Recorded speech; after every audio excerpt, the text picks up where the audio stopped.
Per fare il legno ci vuole l'albero, per lavorare il legno ci vuole Mercator, azienda specializzata nel settore del commercio di macchine utensili, impianti e attrezzature usate per la lavorazione del legno. 13.000 metri quadri da visitare, 2 magazzini con vasta scelta. Tutte le macchine proposte sono disponibili e visibili. Mercator, garanzia, professionalità, serietà a portata di mano.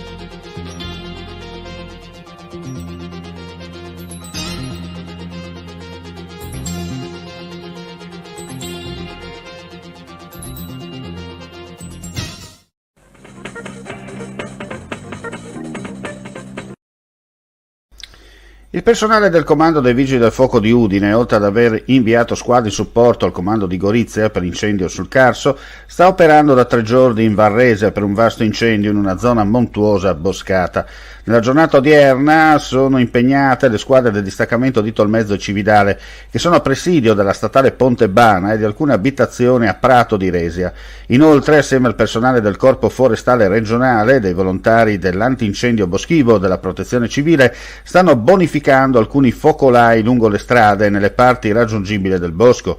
Importante il lavoro dei mezzi aerei che da 3 giorni stanno lanciando acqua sulla parte montuosa del bosco. Oltre agli elicotteri regionali si sono avvicendati gli elicotteri del reparto volo dei Vigili del Fuoco di Venezia e Bologna e sono intervenuti anche 2 Canadair del Corpo Nazionale.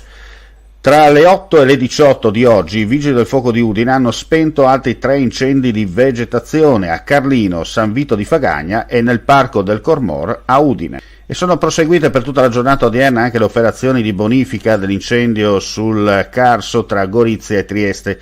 I pompieri, il Corpo Forestale Regionale e i volontari dell'antincendio boschivo hanno vigilato sull'intera zona incendiata sia dal cielo che da terra, spegnendo alcuni focolai residui. Anche le operazioni di lancio d'acqua da parte di Drago 71, l'elicottero del reparto volo dei Vigili del Fuoco di Venezia e degli elicotteri regionali sono proseguite per l'intera giornata. Dalla serata viene ridotta la presenza dei Vigili del Fuoco, rimane il posto di comando avanzato a coordinare le squadre di Gorizia e i moduli dell'antincendio boschivo di colonna mobile regionale dei comandi di Pordenone e Trieste.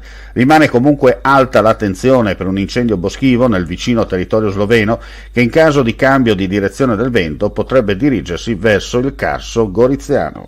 Anche la politica nel frattempo si muove perché il vicegovernatore con delega alla protezione civile, causa la sfavorevole congiuntura climatica in atto, ha firmato un decreto per un ulteriore impegno di spesa pari a 838.000 euro a carico del Fondo regionale per la protezione civile.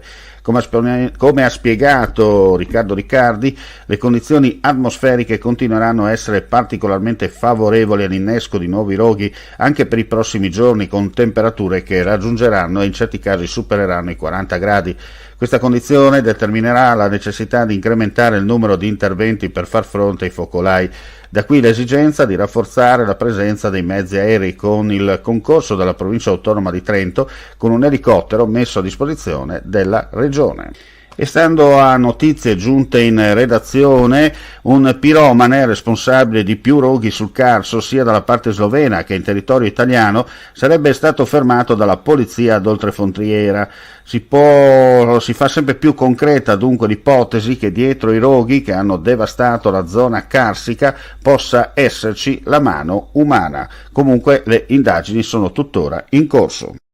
Andiamo a chiudere con i numeri del Covid. Su 7.736 test e tamponi sono state riscontrate 1.780 positività.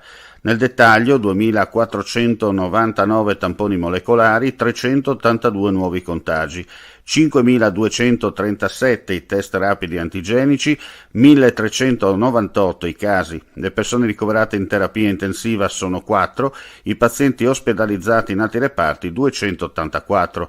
Nella giornata odierna si registrano i decessi di 3 persone. Vuoi assaggiare una birra dove al suo interno scopri la specialità tipica friulana? Lumi Beer, il prodotto ricavato in 20 ettari di terreno coltivato orzodistico, biodiversità, performance ambientale.